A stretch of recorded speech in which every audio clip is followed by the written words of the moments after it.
রক্ত পানি করা পরিশ্রমে যারা দেশের অর্থনীতির চাকা সচল রাখেন সেই শ্রমিকদের মিলন মেলা। স্বৈরাচারের দিন পেরিয়ে স্বাধীন বাংলাদেশে শ্রমিক দলের সমাবেশ। গাজীপুরের কোনাবাড়ী ডিগ্রি কলেজ মাঠে সমাবেশ রূপ নেয় জনস্রোতে। খণ্ড খণ্ড মিছিল নিয়ে স্লোগানে প্রকম্পিত করেন শ্রমিক জনতা।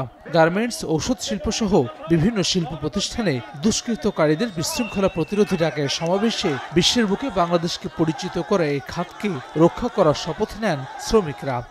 আগামীতে যাতে গার্মেন্টসে কোনো অসন্তোষের সৃষ্টি না হয়, এজন্য বাংলাদেশ জাতীয়তাবাদী শ্রমিক দল ঐক্যবদ্ধভাবে মোকাবেলা করবে। এ সময় অভ্যুত্থান পরবর্তী ষড়যন্ত্র মোকাবেলায় শ্রমিকদের ভূমিকা রাখার আহ্বান জানান নেতাকর্মীরা। গণহত্যা নির্দেশদাতা শেখ হাসিনাকে দেশে ফিরিয়ে এনে শাস্তির দাবি জানান তারা। শ্রমিক কর্মচারীরা যখন অকুতোভয় লড়াই করতে পারে, সত্যিকার অর্থেই বাংলাদেশ কাঙ্ক্ষিত লক্ষ্যে পৌঁছাতে পারবে। অনেক ইন্ডাস্ট্রির বড় বড় কর্তা ব্যক্তিরা আছেন যারা এদেশের মানুষ না, তারা এদেশের স্বার্থ সংরক্ষণ সবসময় করবেন, সেটি ভাবারও কোনো কারণ নেই। বিএনপি মহাসচিব মির্জা ফখরুল ইসলাম আলমগীর বলেন, পোশাক খাত সহ অন্যান্য শিল্প প্রতিষ্ঠান ধ্বংস করার ষড়যন্ত্রে মেতেছে আওয়ামী লীগের দোসররা। এই গার্মেন্টস ফ্যাক্টরিগুলোকে যদি ক্ষতি করা যায় তাহলে বাংলাদেশের অর্থনীতি ঠিক থাকবে? আর কারা করতে চায়? যারা জোর করে আবারও সেই লুটপাট করতে চায়, তাই না?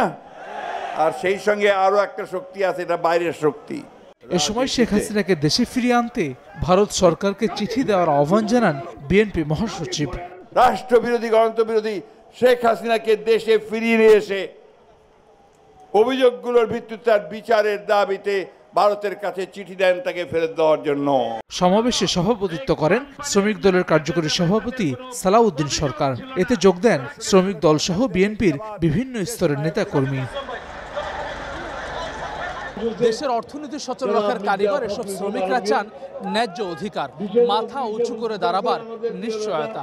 লড়াকু এসব মানুষ এই সমাবেশের মধ্য দিয়ে পেলেন নতুন নির্দেশনা। আগামী বাংলাদেশ বিনির্মাণের সংগ্রামে সামিল হওয়ার দৃঢ় প্রত্যয় তাদের। হাসান ওয়ালি, নিউজ 24, গাজীপুর।